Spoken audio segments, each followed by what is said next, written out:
My 20 girlfriend 20 hates venting to me because she feels like a burden and she would rather go elsewhere. What can we do? Mike of 1 year dislikes venting to me. Her reasoning is that she's aware of my feelings and problems, and so by venting to me, she feels like a burden, and that she's adding to my problems with her problems/feeling. She would rather vent to other people since she doesn't know what they're going through, and so doesn't feel like a burden venting to them.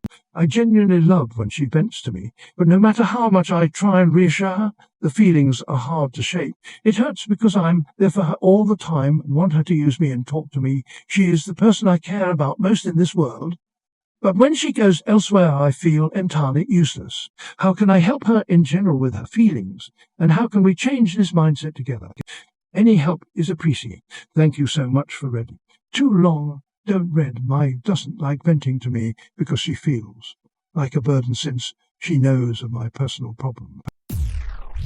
I used to be the exact opposite of your girlfriend. I used to vent a lot to my then boyfriend, and he seemed eager and open enough to give me time and empathize/sympathize with me and assured me I wasn't a burden, even though at times I did used to think I was, and let him know that he could tell me when I'm getting a bit overboard. Later, when things got bad between us, different reason, he admitted that I'd been a burden on him all along, crushed me to bits, and I'd probably won't ever do it again with anyone.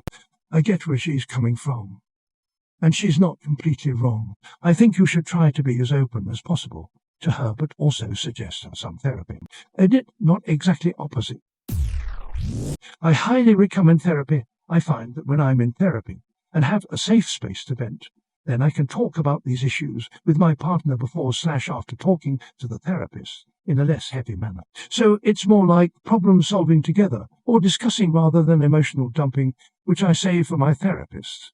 And I don't feel like I'm placing the emotional burden on my partner. It usually makes me feel like I have better tools to discuss these things and make progress outside of talking with my therapist, because all the extreme emotions have been dealt with and I have a different perspective of how to approach. I sincerely hope this helps.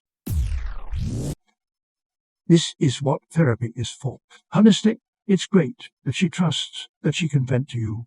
But mental health is like any other health. She would talk to you if she has the flow, but she needs to go to a doctor to get medical support. She can vent to you about problems, but therapists are trained to support people through issues beyond a partner's level. I used to be a therapist and would often get friends/family venting to me about problems. I would listen and help with what little I could. But the whole point of a therapist is someone who doesn't know you, is trained in listening and asking the correct questions, and is non-judgmental. They're not your friend, and they don't tell you only what you want to hear. They're a professional, and often the conversations and experiences you have with a client are ones that could only occur within the safe space of a therapeutic bond. Don't feel useless. Feel pleased that you and your gift have such a great relationship that you want to help each other so much. Edit. I was having the opposite problem with my dad recently. My mum passed away last year, and I've had discussions with him that would have been far more appropriate for a counselling session. I told him repeatedly that he should get some therapy. I listened as a daughter and as someone who loves him, but I felt unable to challenge some of the things he said. He's my dad, after all. He's doing much better now, but a grief therapist would have been exponentially better.